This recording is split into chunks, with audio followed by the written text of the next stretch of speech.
the worst offender seems to be gas stoves. Even when the stove is off, it's releasing trace amounts of methane and other gases into your home, and it's responsible for a double-digit percentage of asthma cases in the country.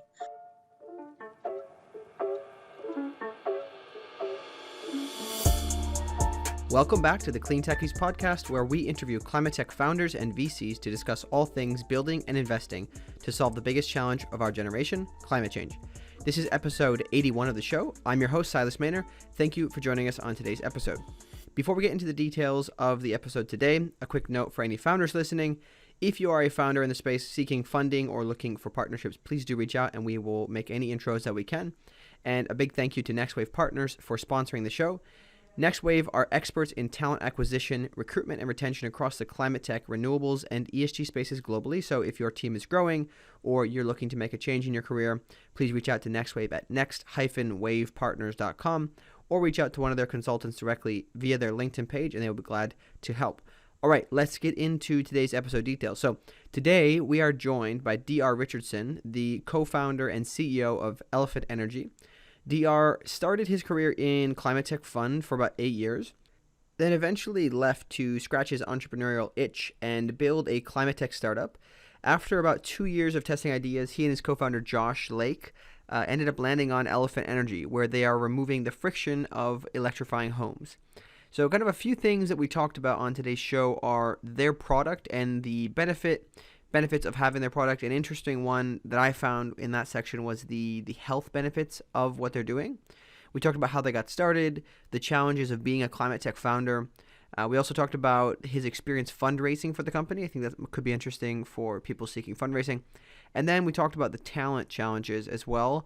I think it's important. This was pretty interesting how important blue collar work is in and the challenges of making it attractive. So I think that was a really interesting dichotomy he faces with kind of bringing a white collar and a blue collar workforce together to try to make it really, really great products and make it a very frictionless experience for homeowners. And then we also spoke about his outlook on the future for that and for the kind of sector of blue collar work and how can it be made attractive again, given how necessary it is for us. And then we also spoke about how you don't need to be a technical person to found a climate tech startup, which I think is probably inspiring to a lot of people. So anyways, really, really fun episode and hopefully an inspiration to those without a technical background who are motivated to build a business and want to help reverse climate change in the meantime. So without further delay, let's get into the show. All right, Dr. Welcome to the show. How are you doing today? Awesome. I'm great. Thanks, Silas. How are you? I can't complain. It's as we were talking slightly before the show, it's the weather maybe not ideal for most people. Consider New York to be a cold place, but coming from Wisconsin, I find it pretty enjoyable at this time of year. So anyways, let's get right into things. I guess why don't we just start out with talking a little bit about yourself, introduce us to yourself, what you're doing today, and maybe kind of how you got into what you're doing. Sure. No, thanks for that. So I am Dr. I've started a company called Elephant Energy with a good friend of mine, Josh Lake. Elephant Energy is a home electrification climate tech startup. We're based in the Boulder, Denver area. We electrify homes. So one of the most important things that we have to do as a world from a climate change perspective is electrify homes and buildings more generally. And it's really complicated. It's really hard. And we're trying to build at least the sun run for home electrification. Like I said, we're based in Boulder, Denver. We electrify homes with heat pumps, heat pump water heaters, induction, EV charging, etc. And it's pretty fun. We're early in. We've been around for about a year and a half, but loving every step of the journey so far. So how did you ultimately decide that you wanted to do this? Like, what was the impetus for the idea? Because if I'm not mistaken, I know there are some companies out there doing this. I think usually it's probably focused on perhaps just applying solar panels to the roof. But I'm just kind of curious to hear how you decided this and were there other ideas that you scrapped along the way? Oh, of course. Like any good startup, we've got a million of dead ideas. So I've spent the past 13 years or so in climate tech. For the first 10 years, I was helping build a private equity firm called Vision Ridge Partners, which invests in the energy transition. So, in EVgo, the fast charge network for electric vehicles. The firm now has a fleet of electric school buses. We own solar projects here in the US and in Japan, and now there's some in Taiwan. So a whole range of different type of sustainable real assets. And I love that work, working closely with entrepreneurs who were building platforms to help decarbonize various sectors of the country and of the world. But after doing that for about a decade, I was sort of missing that entrepreneurial itch of myself. I wanted to be building my own company and opportunity. So I left Vision Ridge and was sort of casting around for a couple of different ideas, and sort of, I'm a framework driven person, and the framework that I sort of stumbled upon through a bunch of conversations and working with different people is really just that we have a couple of things that we need to do over the next 10 years, right? And it's relatively simple and straightforward. We need to deploy a lot more wind and solar. We need to manage the volatility of wind and solar. We need to deploy EVs. And we need to electrify buildings. And if we do those four things, that accounts for the vast majority of emissions. If we don't do those four things, green hydrogen, carbon capture, all these other things that are on the horizon, they're not going to get done on a timeline that works.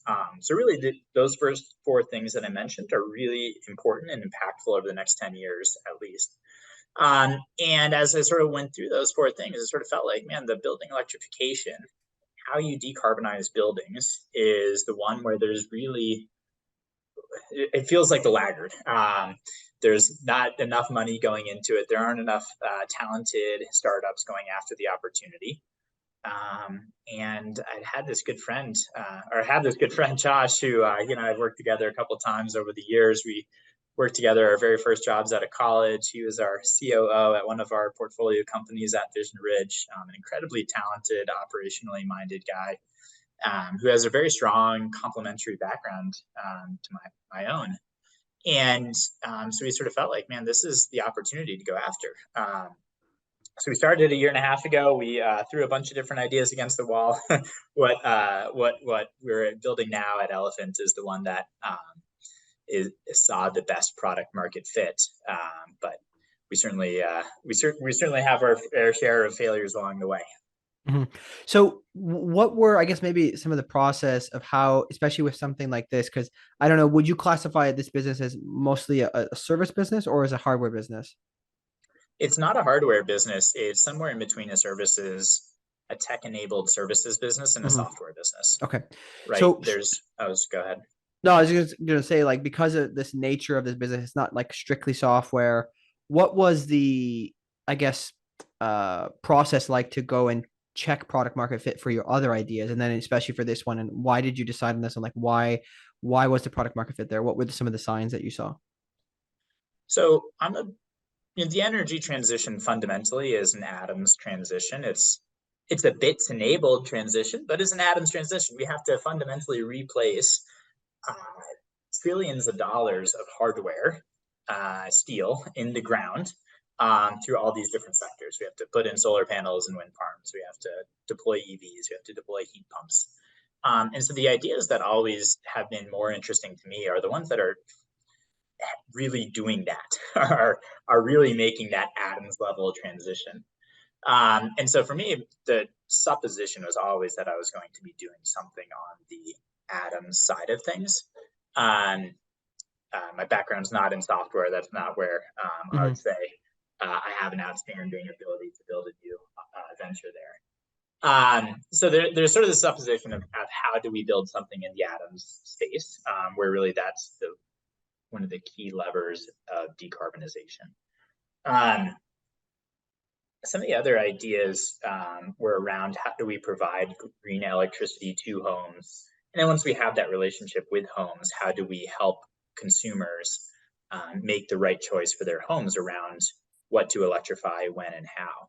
And what we found is we had a lot of conversations with homeowners about green electricity, and they kept saying, yeah, it'd be kind of cool if the electricity coming into my home were a little bit greener, but I really want to get a heat pump, and that's really hard. Or I really want induction, and that's hard. And so we kept hearing, it took us a while to really listen to it, but we kept hearing that people were having a different set of problems than the problem we were trying to solve. And so eventually we got through our thick skulls that maybe the problem that we're trying to solve is not the one that customers really want. Instead, there's this whole other problem that they're telling us about. Let's listen to them. So a year ago, January of 2022, we started having conversations with a couple of our friends in the Front Range and said, hey, we're curious. It sounds like it's hard to electrify. Is there something you want to electrify where we could help you? And we immediately had a bunch of people raise their hand, friends of friends, who had said, wow, I want a heat pump. I want a heat pump water heater. I want induction. And so we had our first revenue significantly faster than any other business idea that we tried, and of a much greater magnitude. And the willingness to pay was all there. So all those things started to come together to say, wow, there might be something here to where being a one-stop shop for home electrification is going to generate some real value to customers. And so it's really just sort of that testing and iterating and listening to customers that pulled us in this direction. Mm-hmm. So a couple of things just to kind of make sure I understood the timing here. Did you had left your role in the private equity to pursue this before you had like the official kind of traction on the idea, correct? Oh yeah. Yep. Okay. Yeah, I always find it interesting because I think a lot of people are that I've bumped into are like, hey, debating, what I want to leave, I want to just do my own thing, but they just don't know, when the timing is going to be right, et cetera. So that's interesting. But then to go back to what you talked about, the revenue being there early. So what is the model that you guys kind of pursue, and how does it work for consumers? Because it sounds like that there was already a want, but perhaps just maybe not the knowledge of how to achieve it from the consumer side. Yeah, and so the great part is the technology exists, right? So to your question previously about hardware, we don't have to do any innovation on the hardware side. Instead, what we need, what consumers seem to be wanting from us, is this one-stop shop where we go in and we help consumers identify and pull together sort of a roadmap of here's what you should electrify when. You might have a 5-year-old water heater and a 20-year-old furnace. Okay, let's start with the furnace. And or it might be the reverse. You might have a 20-year-old water heater and a 5-year-old furnace. Okay, let's not start with the furnace. Let's start with a water heater. Let's provide you with the most efficient technology. The challenge with electrification is that it's a new product category where you have multiple trades. So heat pump water heater, as an example, you often need an electrician and a plumber. Most often, those are not under the same roof. Most often, the contractor does not know exactly what rebates are available. They don't have access to financing options. So you then, as a customer, you have to tell a plumber a product that they don't really want to sell you. It's much easier for them to put in a new gas water heater. You have to go find an electrician separately. You have to figure out what rebate you can get for what equipment. You have to find out your own financing options. Just every step of the way, there's friction, and that's hard for consumers. And so what we found is, well, we can do all that really easily for customers. We can build systems, we can build tools, we can build software to streamline every piece of this, such that a customer can come to us and say, hey, I have a 20-year-old water heater. I want to replace it. And we say, okay, perfect. Here's what you should replace it with. We'll take care of it. Here's the timeline. Here's the cost. Here's all the rebates and financial incentives available for you. And we'll get it done for you without you having to manage or deal with a single contractor. And instead, we provide a big benefit to our customers, which is that we work with a number of vetted contractors. So typically, if you're going to go do a project, right, you might want to go talk to 5, 10 different contractors to figure out who do I trust to do a great job and take care of my home. Instead, we do all that work for our customers. So that vetted contractor model seems to provide them a lot of value. Yeah, I mean that's pretty interesting. I think that there's probably more and more people in this situation, especially the people who probably would be interested in doing these things in the first place, who just simply don't have time, right? Like it's a lot of work. It's almost like a part-time It is. job to That's right. do, Yeah. any kind of remodeling on your house or anything, right? So it's like I can't imagine how much work it would go into it. So that's quite interesting. I love seeing these types of situations because it's like you just got to look for it, and you find these opportunities where people like myself, I sometimes am a little bit pessimistic on, hey, like you have to be a scientist to start a climate tech company, basically. And that's not the reality, right? There's plenty of opportunities if you just look for them, right? That's right. I want to ask a little bit. I'm just kind of curious. What are I guess, for the consumers themselves, other than like lack of hassle to handle these things? What are the financial benefits for electrifying their home? So it depends a little bit on the product. Generally, like super broadly, electric technology is much more efficient. It uses a lot less energy to get the same outcome. So it's typically, if you have to replace something, it's going to be much more efficient to do it with electric technology. But choosing the right electric technology is really important. As an example, when you want to replace the gas furnace and an AC with electric technology, the best way to do that is with a heat pump. Now you can get different brands of heat pumps. Those heat pumps have different efficiencies. You might want a supplemental heat kit, which is basically a large toaster oven or hair dryer. And so you may need to add those depending on the exact specifications of your home. But how big the equipment is in terms of the BTUs that it can provide, whether you have that heat kit, how efficient it is, all those have very large impacts in terms of what your annual operating cost is going to be. So it's really important to choose the right equipment, size it properly for the home, and think about that total cost of ownership. That's not something that your standard consumer really wants to spend much time thinking about, nor is it something that they're really equipped to ask the right questions and make the best decisions for themselves without someone to really walk them through. Here are the various trade-offs. Here's in terms of upfront costs and ongoing costs, etc.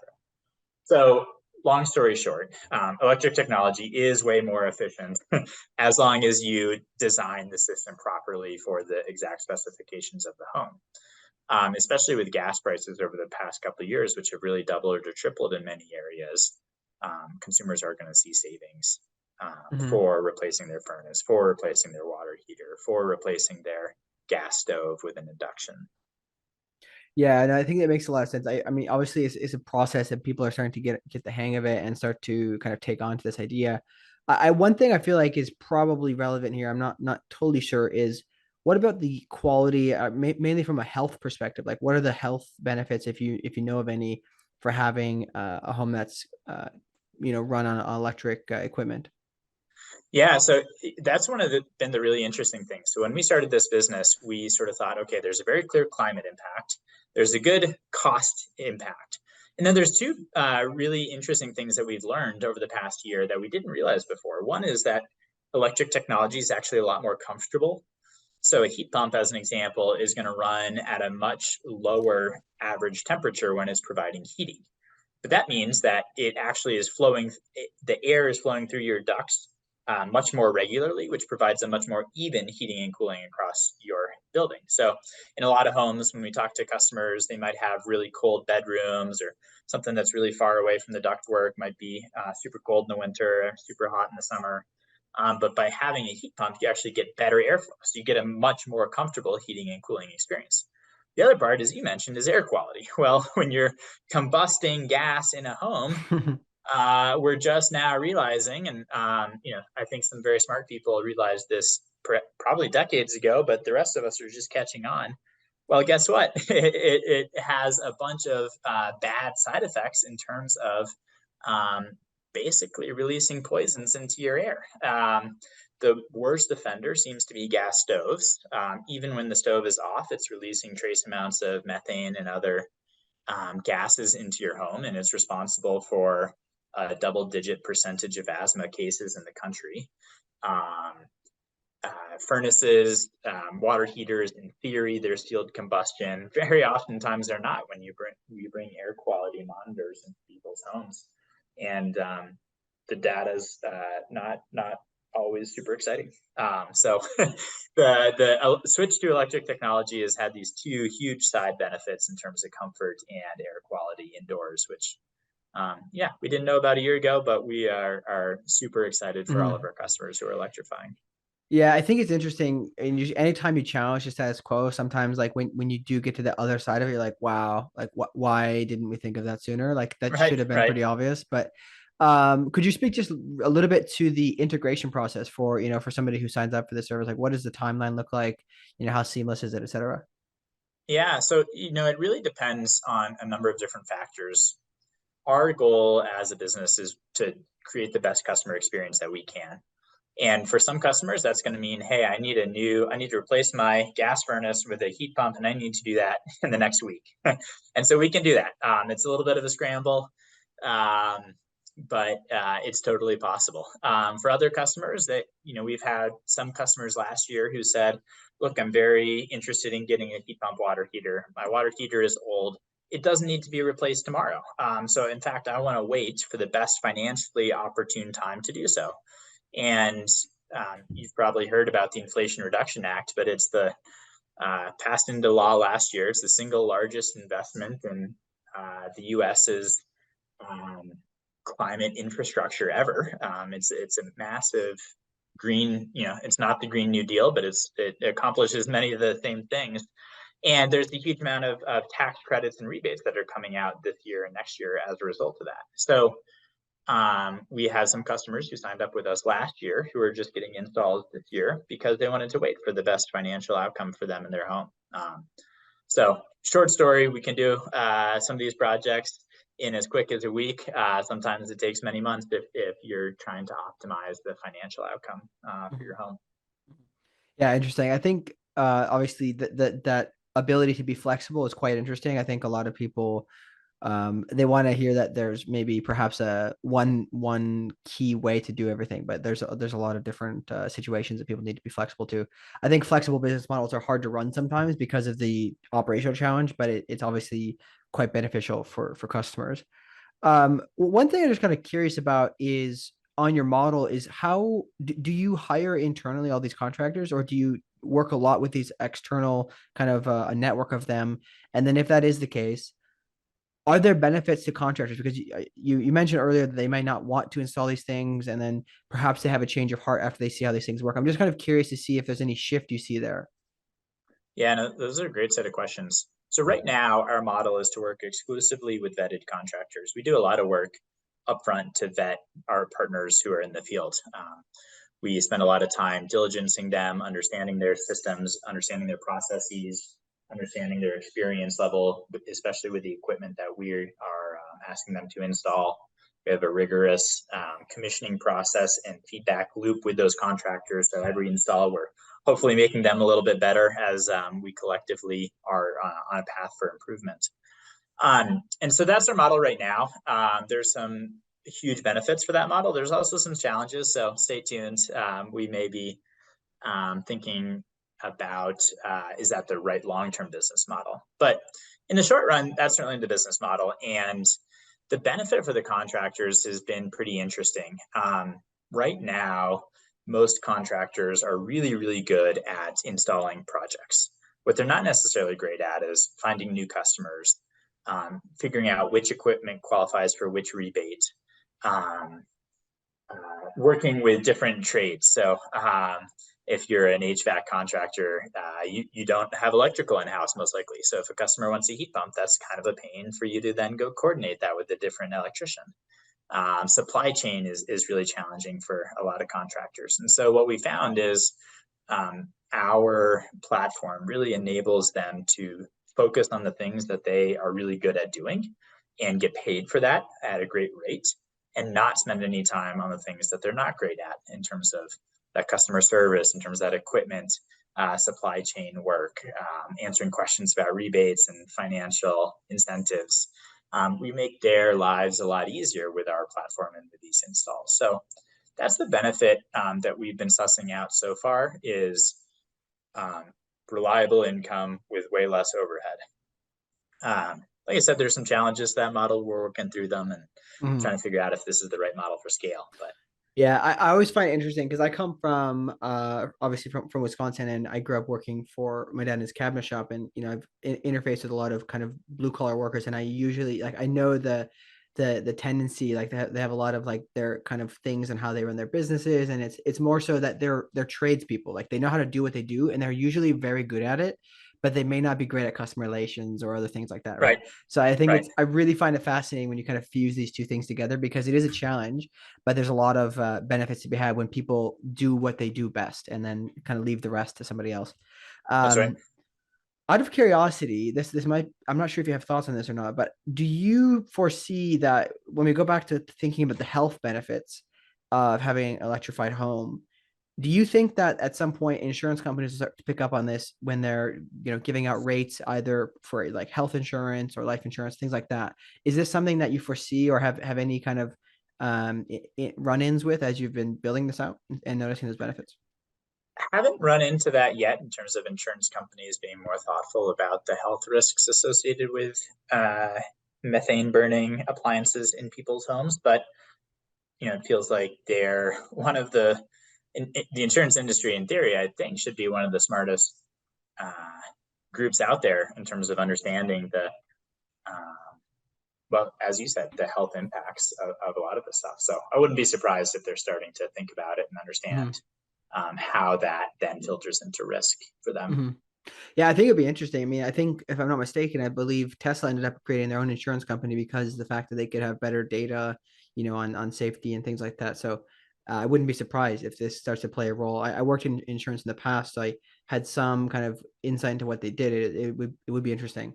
Um, Very cool. Well, Yeah, let's shift. agreed. Let's shift over a little bit more to the kind of experience of building the company. So, we talked about already how you came across the technology. One thing I did want to make sure we understood was you mentioned that you left your kind of your day job, if you will, to pursue a startup in climate tech. You didn't know what it was yet, and you were testing things. What was the time from leaving to when you actually settled on the idea for Elephant Energy? What was that timing? How many iterations? It did not even how many iteration, but that timing before you really settled on something. Yeah, so the I think the full timeline was about 2 years. So I left Vision Ridge in 2019. I took about 6 months off where I intentionally did not want to work. I was lucky enough to be able to do that. I had a partner who was very supportive. Just sort of wanted to take a little bit of a reset and make sure that I was really going to be doing next in life the thing that I wanted to be doing most. And then I spent the next year and a half working on a bunch of different ideas, not just Elephant Energy, but worked with a group where we got a ARPA-E grant to do some carbon capture and sequestration work, worked on some early stage development for large utility scale behind the meter renewables. So really wanted to cast a wide net to figure out, as an investor, it was incredibly rewarding to work closely with entrepreneurs. But then once you think about the entrepreneurial, the actual operating side of things, there's a million different forms that entrepreneurship can take.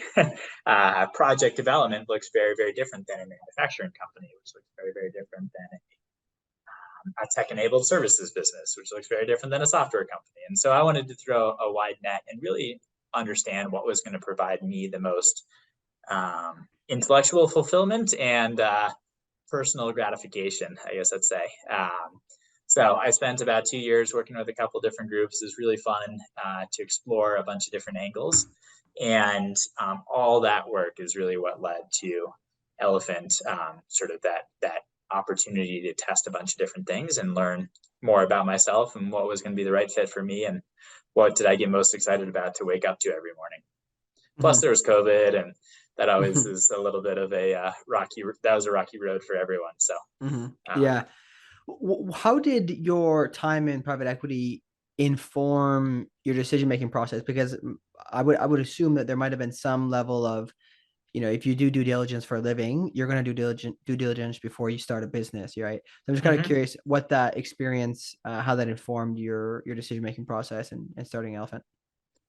So the thing that has been absolute core to Elephant and is a direct uh, learning from my experience in private equity is just the importance of unit economics. So there's lots of businesses that can be built that are exceptionally unprofitable for a very long period of time. Those businesses sometimes you get through the growth curve and you figure out how to make them profitable. But for me, based on sort of my personal risk tolerance, based on my view of the world, I really wanted to be building a business that had strong positive unit economics from day one. Because in my view, right, cash is king. If you control your cash flow, you control your ability to weather different macroeconomic cycles. And so the things that I was attracted to always had a unit economic story that required very little upfront investment, and instead was much more of a get to product market fit, control your destiny, and then throw fuel on the fire in the areas where you see, well, where you see that fire burning. And you only have the capacity to do that if you can control your own destiny and control it via cash directly. So I don't know if that answers your question, Silas, but Yeah, it is quite interesting. I think I like the focus on the ability to actually survive on your own fuel essentially. I think the thing that I was always interested in watching unfold is how climate tech companies, I think, so I should say climate tech startups seem to be a little bit more on average responsible on building, because they had a focus. Like, it was very, usually I'm assuming at some points it's very difficult to raise funding, so they had to make sure they used it better, right? Whereas the traditional, just like a software startup, it was just, get more customers and show traction and get some cool ideas and you'll raise another round, right? right, And I right. think that time has passed, I think, even for traditional tech. So I think it's a really good maturing moment. But I do think it's interesting. um and this is, I guess, what one thing I want to understand is, as well as, once you got started, what were what was the process like for fundraising? I'm kind of curious to understand where you're at in that process. Like, how hard was it to get money? How many pitches? I think a lot of people get really frustrated because it's difficult, obviously.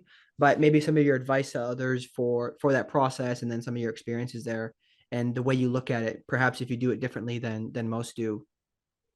Yeah, sure. So fundraising is interesting. It is, I had been on the other side of lots of fundraisers, so I sort of understood the process decently well at a high level. And I've, interacted with enough entrepreneurs to sort of know that at the end of the day, there's two things that really matter. One is how wide a net that you're casting. And then there's three things that matter. One is how wide a net you're casting. B is how much luck you have on your side. And C is um, you just need one yes. And it was incredibly eye-opening to live through all three of those on my own, on the other side of the table, as it were. So I consider myself super fortunate. I spent 10 years in private equity, building a network of everybody who's investing in climate tech. There's been a bunch of new funds over the past 5 years. And so I knew, but, had a deeper LinkedIn network of most investors than most entrepreneurs when they're at our stage. So I felt like I had a really great platform by which I could be reaching out to investors and reforming that relationship and talking to them. But the reality is not a single one of those investors that I knew previously wrote the check and said it was somebody that we didn't know, which is sort of point one. You got to cast that net really, really wide. B, it just takes one, and I think we had, I don't know, about 70 no's, and it just takes one. And I think that's the math that almost every seed company sees, is it's going to be something around 75 pitches, and you just need one. There are stories in Silicon Valley, of course, of doing 5 pitches and getting 5 term sheets, but that seems to be rarer and rarer these days, especially outside Silicon Valley. So we sort of knew we had a long road ahead of us. It was eye-openingly hard to get that much rejection. I feel like I've got a pretty thick skin, but after your 60th no, you start to really question some things about yourself and your business. And then I'll just go back to luck. I think we started our fundraise in April of last year, and it took us about 4 to 5 months to get to a term sheet and close.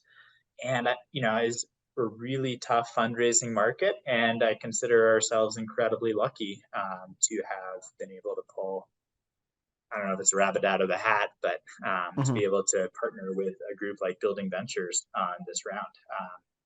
Just incredibly fortunate, incredibly lucky. So those three things are sort of what stick out to me from the fundraise. Yeah, I think it's kind of interesting. I mean, looking at your experience, you would perhaps assume that it would have been easier because you understood it and you had that network. But again, like it's kind of like all bets are off essentially. Yeah, I am that's right. curious at this point, knowing that you worked there for some time in private equity. Was there a point earlier on when you were there where you're like, hey, you know what? I really don't like doing this. I'd rather go build something. And you really like, did you ever have this internal struggle about like, should I stay or should I go? And maybe you stayed because you thought it would benefit you in the long run, but perhaps it didn't. Here's what I'd say about that, which is I am perhaps loyal to a fault sometimes. And I believe strongly in not sort of having one foot in the door, one foot out the door. So in my very first job out of college, where I worked with Josh, we both worked in a strategy consulting job, and we both left after working there for about a year and a half, 2 years, because we wanted to pursue careers in climate science.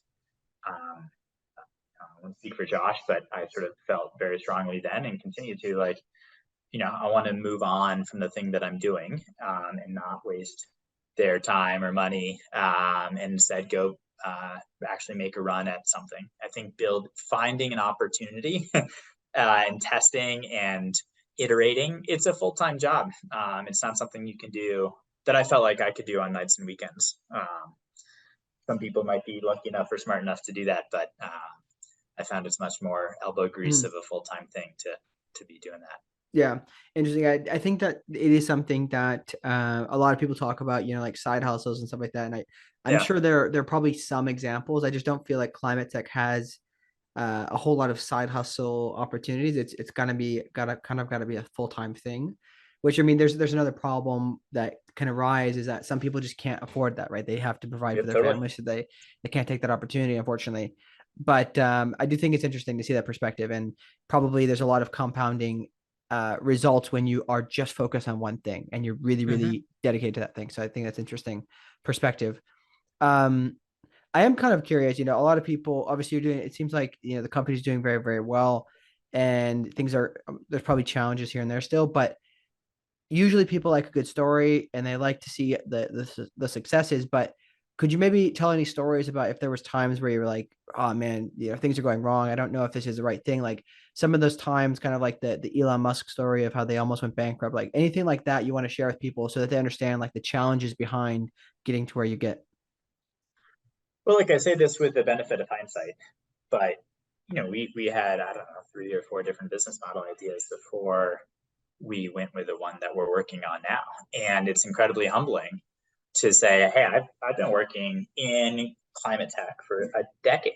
I've been working at one of the larger, more successful private equity companies. I've worked with some of the most successful entrepreneurs out there.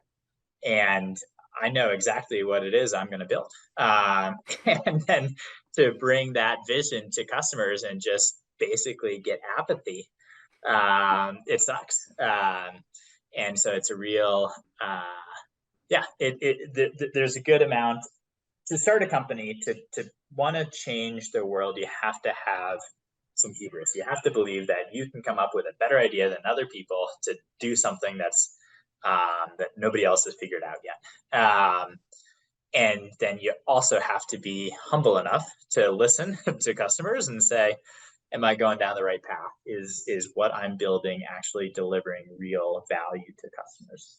And I think the fun part of where we are as a company is that we are demonstrating product market fit. We do have a pretty cool number of customers who are huge advocates and really excited about what we're doing. We haven't really spent any money on marketing historically. It's all been word of mouth. So that's all incredibly rewarding and gratifying. And yet it also came through, I don't know, close to a year of beating our head against the wall and trying different business model ideas and just being overcoming those failures one after another. Mhm. Yeah, well, I'm kind of curious if you have a framework for that mental game of going back and forth. Like, yes, this is right. Like, because I mean, some people might be like, I know what we're doing is right, and you can't keep on the path. You might even ignore customers, but then you have to kind of mix this together. Like, that's a big mental gymnastics. Do you have a framework and any tactics that other founders can use to try to make sure that they're balancing that correctly and knowing when to actually ask themselves, hey, should I change the direction here? I think it's interesting. The hard part for us is our first couple of business model ideas. I think we did a pretty good job interviewing a bunch of prospective customers. We talked to hundreds of people and we explained our value proposition. They said, "Wow, that sounds awesome. I'd love that." They said, "Great, sign up here and pay us for it." And the actual then conversion was very, very low. So I think we learned a lot about the difference between intention and then somebody willing to put down their credit card.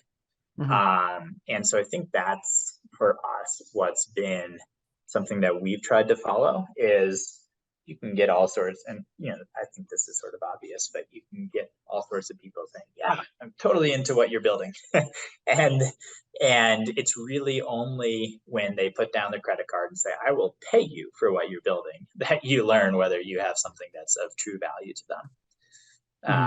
So, go ahead.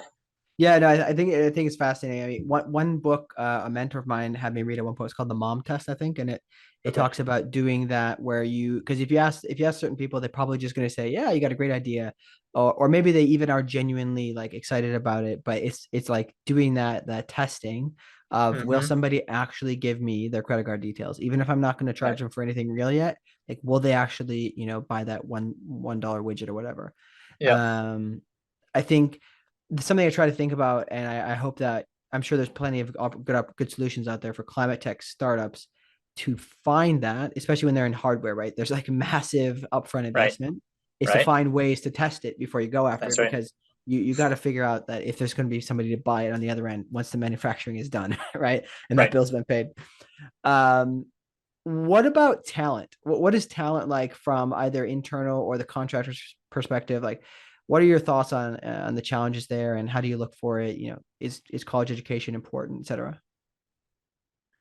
So we're in a semi-unique space where we have two very different types of talents that we need in to succeed at Elephant Energy, right?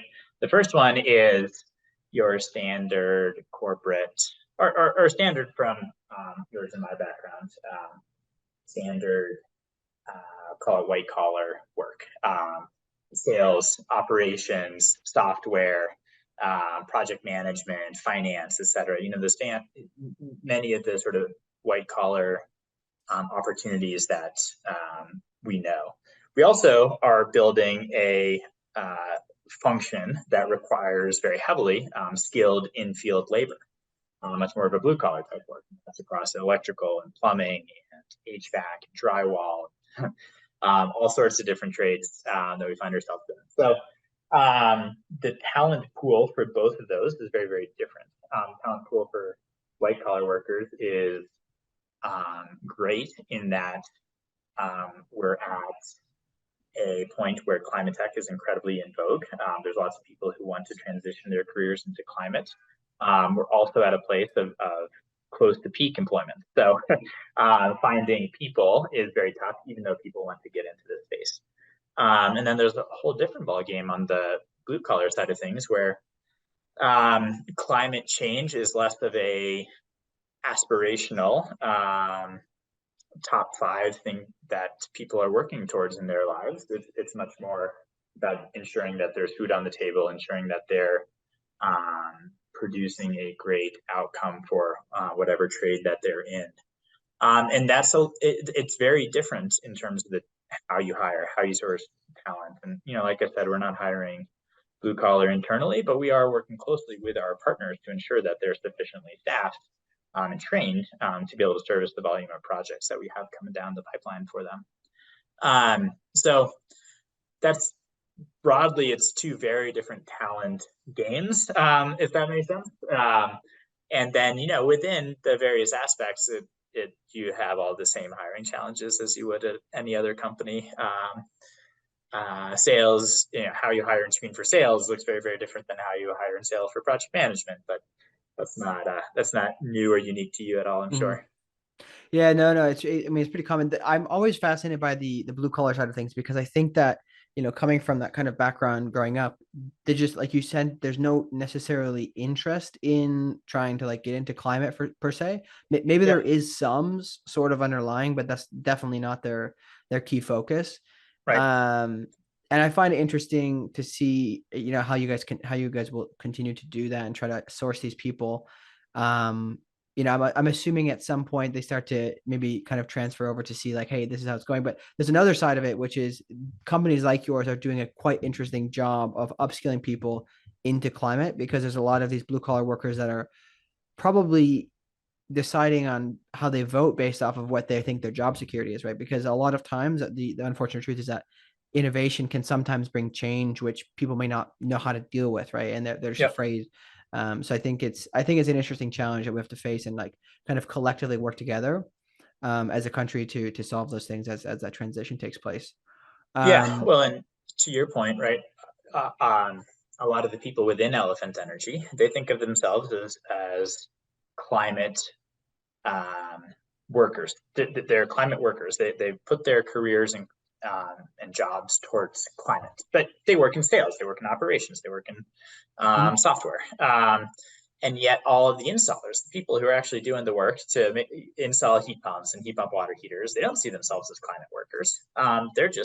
They're a plumber, they're an HVAC contractor. So mhm.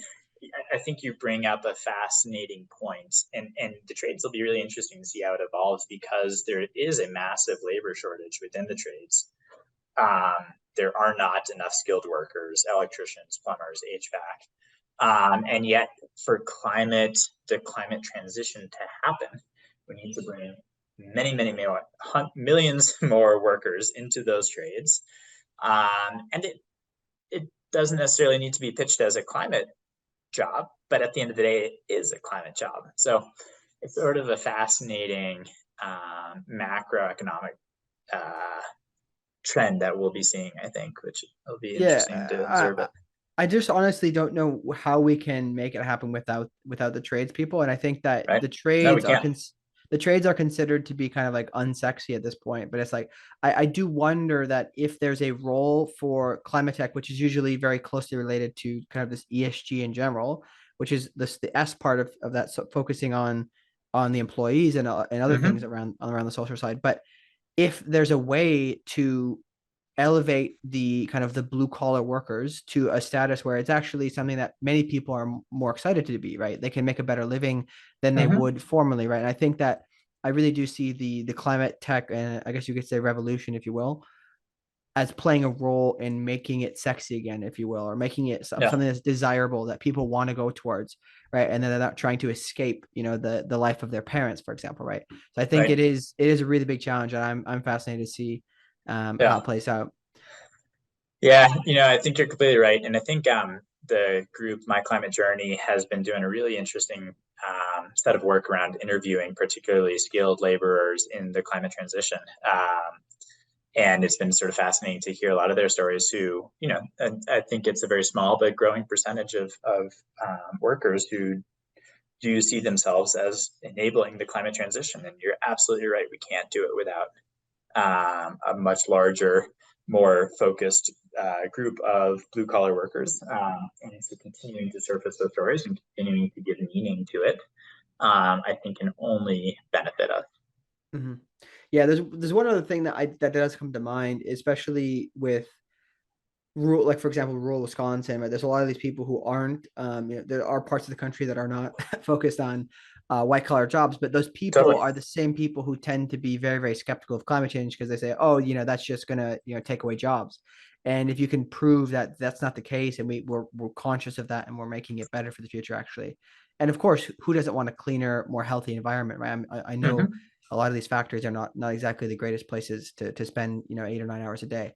So yeah, sure, I'm sure that'll change. I hope to see what happens there. I know we're running out of time here. I do want to talk a little bit just about your outlook on the future for this space in particular, maybe climate in general, just kind of key things that you're excited for, or perhaps challenges that need to be solved now that the challenge you're solving has been done. Like, what are some things that you see coming down the pipeline? I certainly wouldn't say that the challenge that home electrification is anywhere close to solved. I mean, that's one of the opportunities, I think, in this space is I think there will be many billion-dollar companies built over the next 10 years in this space. Hopefully we'll be one of them. But look, I think broadly speaking, climate, it's sort of a fascinating time to be in climate. There's never been this much interest and focus on it. There's never been so much tangible connection between people's understanding of climate change and flooding in California and wildfires in California and climate change, and sort of that vicious cycle that we're in from an environmental disaster perspective. And I think that's galvanizing a lot of people to work, and that's exciting. The other exciting thing is that a lot of people are starting to see the fact that any job can be a climate job. I think historically, there was a perception of, oh, to get into climate, I have to learn a new set of skills. And that is incredibly difficult if you're anywhere beyond a couple of years deep in your career. But I think the reality is that every job can be a climate job. And that is slowly starting to change minds around, okay, I'm mid-career, it's too late for me to put my career towards climate change. Well, no, that's not actually true. And I think people are starting to understand that and recognize that. So I think that's all very exciting. I think the challenge that we still have is it still feels incredibly nebulous for many people of what impact and what needs to be done from a climate change perspective. I think, I sort of laid out at the beginning of the conversation sort of how I see the world. There are definitely other frameworks. But the reality is we sort of know what we have to do over the next 10, 20 years. And it's relatively straightforward stuff. It's not rocket science. It's very simply meat and potatoes. And so I think all those things sort of get me really excited about the future of climate.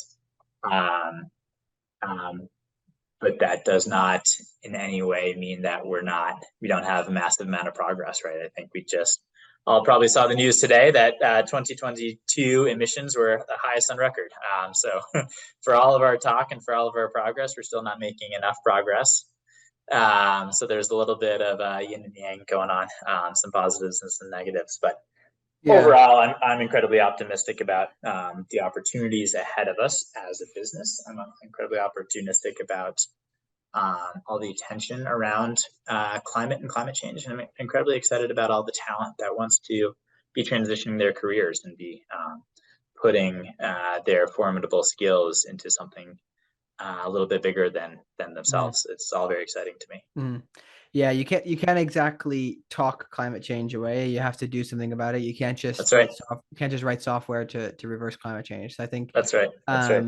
Like the ending of this conversation, talking about the tradespeople, like if most of these solutions are there, that it's just a matter of deployment. I think that's really fascinating, hopefully for a lot of people who maybe are not technical, people who want to build something that it's really just about the commercials and the operational aspects. Like, can you make this happen and can you do it quickly and do it efficiently? Exciting times, obviously a lot on the balance, but exciting times for many people. Where, to close things off, where can people reach you? What is your ask of the audience? Yeah. So check us out at elephantenergy.com. Would love any and all engagement from the community. Always happy to chat electrification or chat climate careers. What's the ask? The ask is to start thinking about your own home. Think about the roadmap. I don't think people should be fully electrifying all in one go. I think people need to take stock of where they are, where their homes are, and just think about what is the replacement cycle for their homes over time, right? Like nobody really drives their car until it dies on the side of a freeway. You sort of start to understand, oh, maybe my car's aging, maybe I should sell it and get a new one. But yet that's how we treat the assets in our home. And so my ask of you, dear listener, would be to take some time to take stock of how old your assets are. Make sure you aren't caught flat-footed, because when you're caught flat-footed, you install gas, and that's not what we need to do from a climate change perspective. Very great. Awesome. This is a great conversation. Thanks so much for coming on, and really excited to see what you guys continue to do. Yeah, thanks so much for the time, Silas. Really appreciated the conversation as well.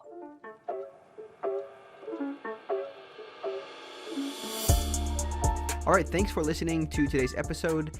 If you enjoyed it, please do share it with somebody who might find it interesting, as of course we put a lot of effort into this, and to get the maximum benefit for other people, we would really appreciate that you share with somebody who could find it interesting and value out of it. And then if you enjoyed the episode, we always appreciate a review, as it helps grow the reach of the show. Do connect with DR and check out their website, the Elephant Energy website, to learn more about what they're doing. If this is your first time, of course, we ask that you subscribe and tap the bell for notifications as well. A quick note on our next episode: we will be speaking with Olivia Penderson, the founder and CEO of Susteo. They are building a platform that helps you collect rewards for reducing your carbon impact. So it's kind of similar to a personal ESG score in some way, but the really interesting thing is how this creates essentially a signal from consumers that corporates can read and adjust their future product launches to be more sustainable. It was really interesting how she said there were so many people who have already been looking for this type of software, people who want to have this. But it's most likely that corporates were not necessarily super aware of this, probably in some ways, but just really interesting what they're doing. I think you'll enjoy the episode a lot. So really fun conversation coming up on Friday. So stay tuned for that.